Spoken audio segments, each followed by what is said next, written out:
এই বিচার প্রক্রিয়া নিয়ে ধরেন আপনার দল খুবই সোচ্চার ছিল, আপনার দলের অনেকে সাক্ষ্য দিয়েছেন, আমরা দেখেছি যে একজন আইজিপিকে রাজসাক্ষী করা হয়েছে। আমাদের দেশের বিচার ব্যবস্থা নিয়ে আমাদের অভিজ্ঞতা খুবই খারাপ। মানে বিচার হয়ে যাওয়ার পরে সেই বিচার ব্যবস্থায় কত ধরনের গাফিলতি, পাতানো, সাজানো, আসামি বানানো, সাক্ষ্য বানানো, এরকম অসংখ্য উদাহরণ খবর প্রকাশিত হয়েছে।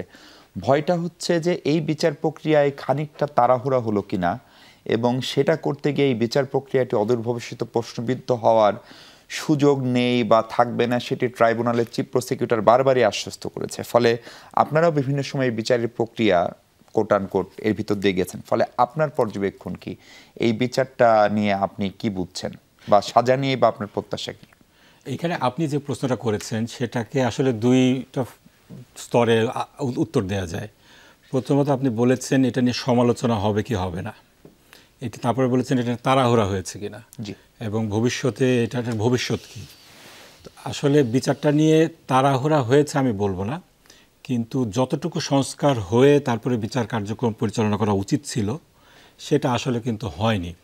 ইন্টারন্যাশনাল কমিউনিটি বলেন, তারপরে দেশে যারা গত 17 বছর এই আন্তর্জাতিক অপরাধ ট্রাইব্যুনালের সাফারার ছিলেন, তাদের যে কনসার্নগুলো ছিল এইগুলাকে অ্যাড্রেস করে আইনটাকে যেভাবে সংস্কার করা দরকার ছিল সেটা আসলে সেভাবে হয়নি। এইটা একটা দিক। এটার কারণে আপনি you will expect international criticism, এটাকে আপনাকে নিতেই হবে।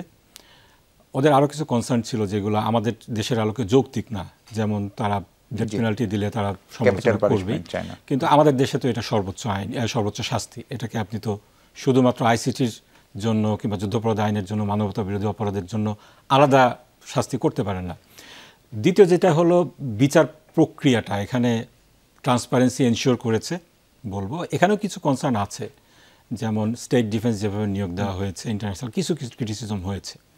আপনি কালকে রায়ের পরে এজন্য ইন্টারন্যাশনাল অনেক ক্রিটিসিজম আপনি দেখবেন। আমরা গত 17 বছরে যারা এই আন্তর্জাতিক অপরাধ ট্রাইব্যুনালের ভিকটিম ছিলাম, আমাদের দাবি ছিল এজন্য যে এটাকে সেই ইন্টারন্যাশনাল স্ট্যান্ডার্ডে নিতে হবে, কিন্তু সেটা আনফর্চুনেটলি সেভাবে হয়নি। সেক্ষেত্রে বলবো তাড়াহুড়া নয়, এটা করা খুবই সম্ভব ছিল এই সময়ের মধ্যে, 1 বছরের মধ্যে, কিন্তু ওটা হয়নি। এটার একটা দ্বিতীয় যেটা দিক সেটা হলো এটার ভবিষ্যৎটা কি। আমি আশা করব আমাদের বাবুল ভাই আছেন, অন্যরা আছেন, এটা যে সরকারি আসুক এটার একটা কন্টিনিউশন দরকার। বাবুল ভাই যেটা বললেন, এখানে দেখা যাচ্ছে যে ইলেকশনের আগে প্র্যাকটিক্যালি শেখ হাসিনা সহ 2-1জনকে হয়তো আমরা বিচারের মুখোমুখি করেছি, তাদের একটা রায় আসবে, কিন্তু এটার পারপিট্রেটর কিন্তু অনেক। শুধু আপনি যদি আন্তর্জাতিক অপরাধ ট্রাইব্যুনালের যারা পারপিট্রেটর ছিল, পার্শ্ববর্তী দেশের ইঙ্গিতে যেভাবে আপনার বিচার নামের প্রহসন সাজানো হয়েছে, এখানে যারা ইনজাস্টিস সাফার করেছেন তাদের তো, আমাদের তো কোথাও যাওয়ার জায়গা নেই, কিন্তু এগুলোকে তো অ্যাড্রেস করতে হবে। আমি মনে করি এটার কন্টিনিউশন দরকার। পারপিট্রেটর যারা আছেন তাদেরকে যথাসম্ভব বিচার করা উচিত, এবং আপনি সবার যদি বিচার করতে নাও পারেন, আমাদের সামনে কিন্তু অনেক উদাহরণ রয়েছে যেখানে ট্রুথ অ্যান্ড রিকনসিলিয়েশন হয়েছে। আমাদের জাতির ভবিষ্যৎ যদি আমরা এটাকে পিছনে ফেলে সামনে আগাতে চাই, এটার একটা মিনিংফুল দরকার, সমাধান দরকার। এজন্য আমি মনে করি আওয়ামী লীগের অনেকেই আছেন যারা মানে যাদেরকে বাধ্য হয়ে এগুলো করতে হয়েছে, তাদেরকে যদি ট্রুথ অ্যান্ড রিকনসিলিয়েশনের একটা করে কমিটি করে, কিংবা একটা ফাউন্ডেশন ক্রিয়েট করে, কিংবা একটা সংস্থা ক্রিয়েট করে আমাদের এই ট্রুথ অ্যান্ড রিকনসিলিয়েশন করা হয়। জুলাইয়ের আন্দোলনে আর্মি অফিসার সবাইকে আপনি এখনও করতে পারছেন না বিচারের মুখোমুখি, করা উচিত আমি মনে করি।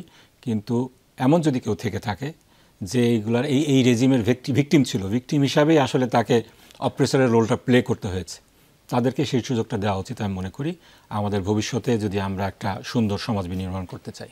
দারুণ।